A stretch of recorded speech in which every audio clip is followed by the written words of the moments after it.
প্রিয় দর্শক, আসসালামু আলাইকুম এবং অনেক অনেক শুভকামনা সবার জন্য।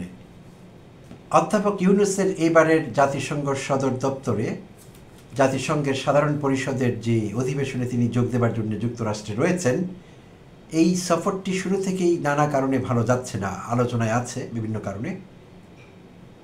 এবং প্রথম দিনই তারা বাধার মুখে পড়লেন আওয়ামী বাকশালীদের, অনেক অনাকাঙ্ক্ষিত ঘটনা ঘটে গেল। তো পক্ষে বিপক্ষের সমালোচনা চলছে নানাভাবে। তো এর মধ্যে রাজনীতিবিদ, সাবেক সংসদ সদস্য, একদা আওয়ামী এবং এখন বিএনপি ঘরানার লোক গোলাম মাওলা রনি কিছু কথা বলেছেন অধ্যাপক ইউনূসের যুক্তরাষ্ট্র সফর সম্পর্কে।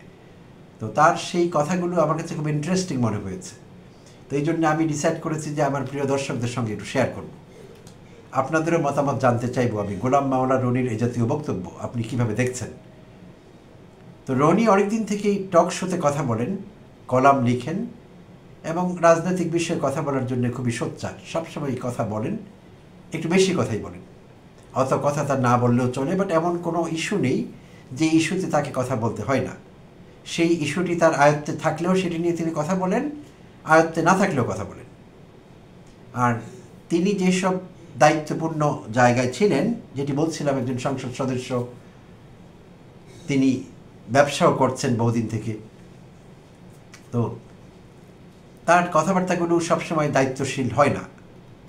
অতি সম্প্রতি তিনি যেসব কাজ করেছেন, বিশেষভাবে প্রবাসী সাংবাদিক ইলিয়াস হোসেনের সঙ্গে বিবাদে জড়িয়েছেন, এবং বিবাদ যে কারোর সঙ্গে হতেই পারে। তো তিনি কিছু ন্যাক্কারজনক কাজ করেছেন, প্রিয় দর্শক আপনাদের মনে আছে নিশ্চয়ই। ইন কেস কারো যদি জানা না থাকে, তিনি ইলিয়াস হোসেনকে জব্দ করবার জন্যে পাকিস্তানি এক অভিনেত্রীর ছবি দিয়ে সেই অভিনেত্রীকে ইলিয়াস হোসেনের মা বানিয়ে দিয়েছিলেন। শুধু তাই না, তার মা সম্পর্কে অনেক আজে বাজে কথা, যে কথাগুলো আমি এখন বলবো না, বলা যায় না আসলে কারো মা সম্পর্কে এমন কথা, অনেক নোংরা কথা, উচ্চারণ করা যায় না, অনুচ্চার্য, এরকম কথাবার্তা গোলাম মাওলা রনি সাম্প্রতিককালে বলেছেন। বিপরীতে ইলিয়াস হোসেনও প্রতিক্রিয়া ব্যক্ত করেছেন বাজেভাবে। তো যাই হোক, এই হলো রনির দায়িত্বশীলতা। কারো মা বানিয়ে দেওয়া, অন্য দেশের কোনো মানুষকে বানিয়ে সেই মাকে ছোট করা, শুধু ছোট না, জঘন্য ভাষায় তার মা সম্পর্কে মন্তব্য করেছেন। তো এই দায়িত্বহীন মানুষটি অধ্যাপক ইউনূসের এই যুক্তরাষ্ট্র সফর নিয়েও দায়িত্বহীন মন্তব্য করেছেন। গতকালই আমি আমার চ্যানেল থেকে একটি ভিডিও আপলোড করেছি অধ্যাপক ইউনূসের যুক্তরাষ্ট্র সফর নিয়ে, এবং আমি একটি বিষয়ের সমালোচনা করেছি, আর অনেকেই করেছেন সফর সঙ্গীর সংখ্যা নিয়ে। আমি একাধিক মাধ্যমে জানতে পেরেছিলাম যে 100-র উপর সফর সঙ্গী নিয়ে তিনি এই সফরটি করছেন। 100-র উপরে, 104টি বলে জানা গিয়েছিল। তো এর মধ্যে TIB, transparency international Bangladesh chapter থেকে ইফতেখারুজ্জামান নির্বাহী পরিচালক, তিনিও একটি বিবৃতি দিয়েছেন এবং তিনিও নিন্দা জানিয়েছেন যে এত বড় সফর সঙ্গী নিয়ে না গেলেও হতো, রাষ্ট্রের টাকা অপচয় হতো না, কিছু টাকা বাঁচানো যেত এখানে। তা আমিও আমার চ্যানেল থেকে দিয়েছি। তো এই টিআইবির মতো একটি সংস্থার তথ্যের উপর ভরসা করতে আমিও চেয়েছিলাম, বাট আজই শফিকুল আলম, প্রধান উপদেষ্টার প্রেস সচিব, তিনি একটি বিবৃতি দিয়েছেন। তার বিবৃতি বলা ঠিক হবে না, তার ফেসবুক থেকে স্টেটাসে তিনি লিখেছেন, টিআইবিকে উদ্দেশ্য করে লিখেছেন যে টিআইবি একটি দায়িত্বশীল সংস্থা। এই সংস্থা যাচাই বাছাই ছাড়া সামাজিক মাধ্যমের গাল গল্প কিংবা সেখান থেকে পাওয়া তথ্যের উপর ভিত্তি করে একটি অপ্রয়োজনীয় বিবৃতি দিয়েছে যে প্রধান উপদেষ্টা 104 জন বা 100-র বেশি লোক নিয়ে এই নিউ ইয়র্ক সফরটি করছে, জাতিসংঘ সফরটি করছে, এরকম একটি বিবৃতি দিয়েছে। তো তিনি প্রতিবাদ করেছেন এবং প্রতিবাদে জানিয়েছেন যে এটি সত্য না, সোশ্যাল মিডিয়ার থেকে তথ্য নিয়ে এরকম বিবৃতি দেওয়া ঠিক হয়নি বলে জানিয়েছেন। তো তিনি যে আমাদের জানিয়েছেন যে 104 জন নয়, প্রকৃত সত্য হলো বা প্রকৃত সংখ্যাটি হলো 62 জন লোক সর্বসাকুল্যে অধ্যাপক ইউনূসের এই টিমে যুক্ত আছেন, ভ্রমণ করেছেন তার সঙ্গে 62 জন। এবং শফিকুল আলম তার স্টেটাসে এটিও লিখেছেন যে গত বছরের যে ট্রিপটি ছিল জাতিসংঘের সদর দপ্তরে, সাধারণ পরিষদ বা জেনারেল অ্যাসেম্বলির যে প্রতি বছর যে চূড়ান্ত সম্মেলনটি হয়, মিটিংটি হয়, প্রতি বছরই হয়, প্রিয় দর্শক নিশ্চয়ই আমাদের জানা আছে, নিউ ইয়র্কে জাতিসংঘের সদর দপ্তরে। তবে একই তারিখে বা বারে হয় না, এটি চেঞ্জ হয়, বাট মাসটি সেপ্টেম্বরই থাকে এবং প্রতি বছরই হয় সেটি। তো গত বছরও অধ্যাপক ইউনূস গিয়েছিলেন দায়িত্ব নেওয়ার পরপর, সেখানে 57 জন অংশগ্রহণ করেছিলেন অন্তর্বর্তীকালীন সরকারের পক্ষ থেকে। তো শফিক তার স্টেটাসে এটি উল্লেখ করেছেন যে গত বছর 57 জন ছিল, এই বছর 62 জন। এবং তিনি উল্লেখ করেছেন যে হাসিনা আমলে আরও অনেক বেশি লোক নিয়ে যাওয়া হতো। হ্যাঁ, সেটা সত্যি কথা। আমিও আমার কন্টেন্টে বলেছিলাম হাসিনা করতো এই কাজটি। তো কোনো কারণে হাসিনার সঙ্গে কম্পেয়ার করা যাবে না, বলা যাবে না হাসিনার আমল তো একটু খারাপ ছিল, হাসিনার আমলে তো চুরি হতো, ডাকাতি হতো, চুরি হতো না, আমাদের আমলে তো ডাকাতি হয় না, চুরি হয়, এসব বলা যাবে না। কোনো মন্দ কাজের বিষয়ে হাসিনাকে রিফার করে কথা বলা যাবে না, কারণ আমরা ওগুলো পছন্দ করিনি বলেই তো আমরা হাতে হাসিনাকে খেয়ে দিয়েছি। তাহলে এর কাছাকাছি পরিমাণ কোনো অপকর্ম, কোনো খারাপ কাজ, অপ্রয়োজনীয় কাজ, আপত্তিকর কাজ এই সরকার করবে সেটি আমাদের বরদাস্ত হবে না, সহ্য হবে না। হাসিনার অনেক অপকর্ম আমরা সহ্য করে নিয়েছি 15 বছর, কিন্তু অন্তর্বর্তীকালীন সরকারের কাছে যেহেতু আমাদের প্রত্যাশা বেশি, আর এটি একটি গণ অভ্যুত্থান পরবর্তী সরকার, তাই এই সরকারের কাছে আমরা স্বচ্ছতায় আশা করব, 100%-এর চাইতে বেশি আশা করব, স্বচ্ছতা, ট্রান্সপারেন্সি আশা করব। তাই সেখানে যখন আমরা আশাহত হব, বিপরীত কিছু ঘটবে, আমরা কিন্তু বড় রকমভাবে আশাহত হব, এবং আশাহত হওয়া শুরু হয়েছে অলরেডি বিভিন্ন কারণে। তাই শফিকুল আলম যতই সাফাই গান না কেন, এই সংখ্যাটিও বেশি। 62 জন লোকের সেখানে যাবার কোনো প্রয়োজন নেই। তিনি ব্যাখ্যা দিয়ে জানাতে চেয়েছেন যে এই প্রতিনিধি দলের অনেকেই গত 5 দিনে 1 ডজনেরও বেশি উচ্চ পর্যায়ের মিটিং করেছেন পৃথিবীর বিভিন্ন দেশের সরকার এবং রাষ্ট্রপ্রধানদের সঙ্গে। তারা দেশের জন্য কাজ করছেন, আর 62 জনের মধ্যে 1/3 রয়েছেন আইন শৃঙ্খলা বাহিনীর কর্মকর্তা। তারা নিরাপত্তা রক্ষা করার জন্য প্রধান উপদেষ্টার এবং তার সফর টিমের বা সঙ্গীদের নিরাপত্তা বিধানের জন্য তারা সেখানে গেছেন। বলা হয়েছে 1/3 নিরাপত্তা কর্মকর্তা, মানে 20-22 জন, 25 জন। তো সেই সংখ্যাও বেশি, নিশ্চয়ই বেশি সেই সংখ্যা। কারণ নিউ ইয়র্কের মতো জায়গায় মারামারির কোনো বিষয় নেই, তা আপনি 25 জন নিয়ে যান আর 10 জন নিয়ে যান, এই সংখ্যাটিও বেশি। 25 জন লোক সেখানে নিয়ে যাবার কোনো মানে নেই, অপ্রয়োজনীয় কাজ এটি, রাষ্ট্রের টাকার অপচয় হয়েছে। আর এই ভেইগ কনসেপ্ট আমরা নিচ্ছি না যে 62 জন লোক নানা ভাগে বিভক্ত হয়ে উচ্চ পর্যায়ের বৈঠক করছে, সেই উচ্চ পর্যায়ের বৈঠকগুলো কী এবং তাতে আমাদের বেনিফিট কী হচ্ছে বা কী হয়েছে সেগুলো খোলাসা করতে হবে। ট্রিপ পরবর্তী সময়ে সেগুলো সাংবাদিক সম্মেলনে জানাতে হবে, সেই বিষয়ে আমরা বিস্তারিত জানতে চাচ্ছি। বলা হয়েছে 30 সেপ্টেম্বর যে রোহিঙ্গা বিষয়ক মিটিংটি হবে জাতিসংঘে সদর দপ্তরে, সেখানেও প্রতিনিধিত্ব করবেন বাংলাদেশকে একটি টিম, এই দলে আছেন, থাকুন, আমাদের কোনো আপত্তি নেই, থাকতেই হবে। কিন্তু কতজন? কাজ যারা গুছিয়ে করতে পারেন, কাজের লোক যারা, তারা 1 জন 2 জন 3 জনই 10 জনের 20 জনের কাজ করতে পারেন। আর যারা পারেন না তারা 300 লোক নিয়ে গেলেও কোনো লাভ নেই। হাসিনা পারেননি, তাই হাসিনার 200, 250, 300 লোক দরকার হতো। শুধু টাকা অপচয় করতে পেরেছেন আমাদের, আর কিছুই করতে পারেননি, এবং চুরি করতে পেরেছেন। তাই হাসিনার সঙ্গে কোনো কম্প্যারিজন না, নট এট অল। আমরা এই কম্প্যারিজনটি দেখতেই চাচ্ছি না, শুনতেও চাচ্ছি না। মোট কথা হলো 62 জন সদস্য বেশি, এত সদস্য নিয়ে যাবার কোনো প্রয়োজন ছিল না। এটি একেবারে একটি অপ্রয়োজনীয় প্রজেক্ট। বাট নিশ্চয় অধ্যাপক ইউনূসের যাওয়ার দরকার ছিল সেখানে, এই বিষয়ে তো কারো কোনো সন্দেহ নেই।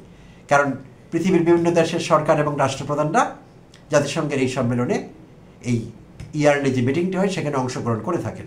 সো ট্রেডিশনালি বাংলাদেশ থেকেও নিশ্চয়ই অন্তর্বর্তীকালীন সরকারের প্রধান উপদেষ্টা, যিনি এখন রাষ্ট্রের প্রধান নির্বাহী, তিনি গিয়েছেন, এই নিয়ে কারো কোনো প্রশ্ন থাকতে পারে না। গিয়েছেন কিভাবে, গুছিয়ে গিয়েছেন কিনা, যেমন যে বিষয়গুলো ঘটে গেল ভিসা সংক্রান্ত জটিলতার কারণে একটি পক্ষ বা একটি গ্রুপ ভিআইপি প্রটোকল পেলেন না, না পেয়ে তারা আওয়ামী বাকশালীদের হামলার শিকার হলেন। তো এই বিষয়গুলো সরকার গুছিয়ে করতে পারেনি, এগুলো নিয়ে সমালোচনা চলছে এবং চলবে। কিন্তু গোলাম মাওলা সব কিছুকে ছাপিয়ে একটি মন্তব্য করেছেন। গোলাম মাওলার মূর্খতা কতটা প্রকটভাবে ধরা পড়েছে এখানে, সেটি আমি আপনাদের সঙ্গে শেয়ার করতে চাচ্ছি। গোলাম মাওলা বলেন, এই ভ্রমণ আমার দৃষ্টিতে ছিল একেবারে অপ্রয়োজনীয়। গোলাম মাওলা বলছেন অধ্যাপক ইউনূসের এই ভ্রমণটি একেবারে অপ্রয়োজনীয়। আচ্ছা, সেখানে যাওয়ারই দরকার ছিল না। একবার চিন্তা করে দেখুন, এইটি প্রতি বছরই হয় সাধারণ পরিষদে, এবং এইটি পৃথিবীর সবচেয়ে বড় কূটনৈতিক গ্যাদারিং, আন্তর্জাতিকভাবে স্বীকৃত। সেখানে সব দেশের সরকার কিংবা রাষ্ট্রপ্রধান গিয়ে থাকেন, যেতেই হয় ট্রেডিশনালি। তো গোলাম মাওলা বলছেন সেখানে যাওয়ারই দরকার ছিল না। তা আমি ধারণা করছি গোলাম মাওলার সম্ভবত জাতিসংঘের সাধারণ পরিষদ সেইটি কীভাবে ফাংশন করে, ইয়ারলি একটি করে মিটিং হয়, এবং এই মিটিংটি পৃথিবীতে সবচাইতে বড়, সম্মানের, গুরুত্বপূর্ণ কূটনৈতিক একটি মিট আপ। গোলাম মাওলা এসব বিষয়ে ধারণা রাখেন না, বোঝা গেল। পেছনে কয়েক হাজার বই নিয়ে ভিডিও করেন, দ্যাটস ওকে, বাট এই বিষয়ে তার কোনো ধারণা নেই বলে মনে হচ্ছে আমার। যদি ধারণা থাকতো তাহলে কখনোই বলতে পারতেন না যে সেখানে তার যাওয়ারই দরকার ছিল না। কি বাল খিল্ল কথা, কতটা চাইল্ডিশ হতে পারে একটা মানুষের বক্তব্য, যিনি একসময় সংসদ সদস্য ছিলেন। তাহলে আমাদের সংসদ সদস্যরা এরকমই হন, আফসোস। আচ্ছা, ওকে। তারপর তিনি বলছেন, মানুষের জীবনে যখন অহেতুক কর্ম করে, বিনা প্রয়োজনে ছোটাছুটি করে, এগুলো সবই তাদের জীবন এবং জীবিকার জন্য বুমেরাং হয়ে পড়ে। আচ্ছা, তিনি আরও বলেছেন, ইন্টারেস্টিং, আমার কাছে বেশ পড়ে মজা পেয়েছি তার এই স্টেটাস। আচ্ছা, তিনি বলবার চেষ্টা করেছেন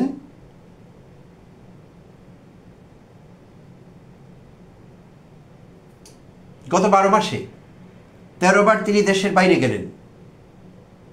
এইসব সফরের কার্যকারিতা গুরুত্ব আমার কাছে 0। আচ্ছা, প্রায় প্রতিটি ভ্রমণে তিনি একটা না একটা সমস্যা তৈরি করে ফেলেছেন বাংলাদেশের জন্য। যেমন ধরুন, তিনি কাতারে গেলেন, সেখানে কাতারের আমিরের সঙ্গে তার বৈঠক হলো না। তিনি লন্ডনে গেলেন, কিন্তু সেখানকার প্রধানমন্ত্রীর সঙ্গে চেষ্টা করেও বৈঠক করতে পারলেন না। আচ্ছা, আবার তিনি আমেরিকাতে গেলেন, আজকের দিন পর্যন্ত সাইড লাইনে ডোনাল্ড ট্রাম্পের সঙ্গে তার যে একটা বৈঠক বা একটা ছবি তোলার মতো সুযোগ তিনি আমেরিকার প্রশাসন থেকে পাবেন, এখন পর্যন্ত আমরা সেটা জানতে পারিনি। তাহলে লাভটা কি? আচ্ছা, তিনি এর আগে বিমস্টেকে গেলেন, নরেন্দ্র মোদীর সঙ্গে বৈঠক করার চেষ্টা করলেন, হলো না। নরেন্দ্র মোদী পাত্তাই দিলেন না। ডক্টর ইউনূসের মতো একজন বিশ্ববিখ্যাত ব্যক্তির সঙ্গে কেন এরকম আচরণ হচ্ছে? ময়লাই প্রশ্ন করছে, ময়লাই উত্তর দিচ্ছে। সরি, মাওলা, গোলাম মাওলা। গোলাম মাওলাই প্রশ্ন করছে, গোলাম মাওলাই উত্তর দিচ্ছে। একবার ভেবে দেখুন, গোলাম মাওলাই বলছে তিনি নাকি বিশ্বখ্যাত ব্যক্তি। তো বিশ্বখ্যাত ব্যক্তি হলে ময়লা কিভাবে এরকম তাকে অপমান করছেন, তাকে ব্যঙ্গ বিদ্রুপ করছেন? প্রথমত ময়লা বললেন যে তার নিয়োগে যাওয়ারই দরকার ছিল না। তাহলে কি মাওলা আশা করেছিল তাকে পাঠানো হবে? যে বাংলাদেশ থেকে একমাত্র প্রতিনিধি যাবেন গোলাম মাওলা, বিশিষ্ট পার্লামেন্টারিয়ান, তিনি যেতে পারেননি। তার পরিবর্তে ভুল করে বাংলাদেশ অধ্যাপক ইউনূসকে সেখানে পাঠিয়ে দিয়েছে। না হলে এমন কথা তো তিনি বলতে পারেন না। আচ্ছা, তিনি বললেন কাতারের আমিরের সঙ্গে তার মিটিং হলো না, নাও হতে পারে। তো কি হয়েছে? তাকে তো সৌদির MBS দাওয়াত করেছে, অতি সম্প্রতি আমরা দেখলাম এটা মিডিয়ায়। মোহাম্মদ বিন সালমানের কথা বলছি, যিনি MBS নামে খ্যাত এখন। তিনি ডিফ্যাক্টো বাদশাহ সৌদি আরবের। তো তিনি দাওয়াত করেছেন। তো কাতারের আমিরের চাইতে সেটা কোন দিকে ছোট হলো? বা আমিরের সাথে কোনো কারণে তার বৈঠক নাও হতে পারে। আচ্ছা, তিনি বললেন যে বিমস্টেকে মোদি তাকে পাত্তাই দিলেন না। তাহলে এটি ব্যঙ্গ করে একটি কথা। মোদি পাত্তা নাও দিতে পারে। গোলাম মাওলার পিতৃভূমি ভারত, আমি এভাবে বলতে বাধ্য হচ্ছি।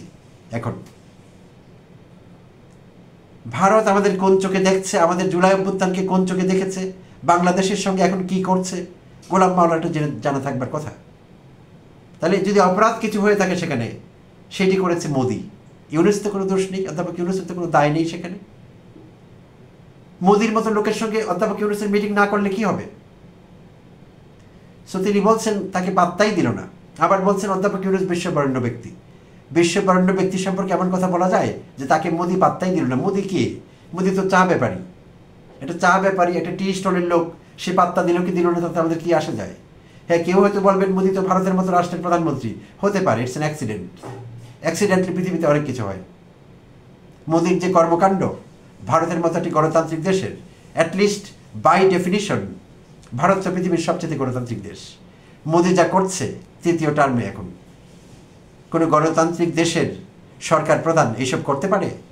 মোদি যা করছে, তাই বলছি মোদি তো টি বয়। সে একটা টি বয়ের সঙ্গে অধ্যাপক ইউনূসের মিটিং হলো কি হলো না, তাতে আমাদের কি আসে যায়? মাওলার আসতে যেতে পারে, আমাদের তো কিছুই আসে যায় না। তিনি দেখলেন না ট্রাম্পের সঙ্গে তার একটা ছবি তোলা হলো না, তার মিটিং হবে কিনা বিষয়টি অনিশ্চিত। অধ্যাপক ইউনূস কি ট্রাম্পের সঙ্গে মিটিং করবার জন্য গিয়েছিলেন? ট্রাম্পের সঙ্গে ছবি তোলার জন্য গিয়েছিলেন? আমার মাথা ঘুরছে, মাওলা বলছে কি এসব? তার তো ভীমরতি হয়েছে, বয়সও তো এমন কিছু হয়নি, ভীমরতিও তো বলতে পারছি না। আচ্ছা, তো এই হলো আমাদের লোকের অবস্থা। একবার ভেবে দেখুন, আমিও সমালোচনা করেছি এই ট্রিপের। লোক বেশি, অর্থ বেশি ব্যয় হচ্ছে, গুছিয়ে করতে পারেনি। সমালোচনা যেখানে দরকার করতে হবে, আর যেখানে দরকার নেই সেখানে কেন করতে হবে? কি করে একজন মেম্বার অফ পার্লামেন্ট বলেন যে জাতিসংঘের সাধারণ পরিষদে অধ্যাপক ইউনূসের যাওয়ার দরকার ছিল না, এটি একটি অপ্রয়োজনীয় ট্রিপ মনে করছেন তিনি। তা আমি ভেবেছিলাম ইলিয়াস যখন তাকে সম্প্রতি তুলাধনা করলেন, আমি ভেবেছিলাম মাওনা হয়তো কিছুদিন চেপে যাবেন, চুপচাপ থাকবেন, হাইবারনেশনে যাবেন, সাময়িক বিরতি। কিন্তু না, আমি পরের দিনই দেখলাম মহা বিপুল বিক্রমে ঝাঁপিয়ে পড়েছেন কন্টেন্ট বানাবার জন্য, এবং এই জাতীয় ফালতু ধরনের কন্টেন্ট।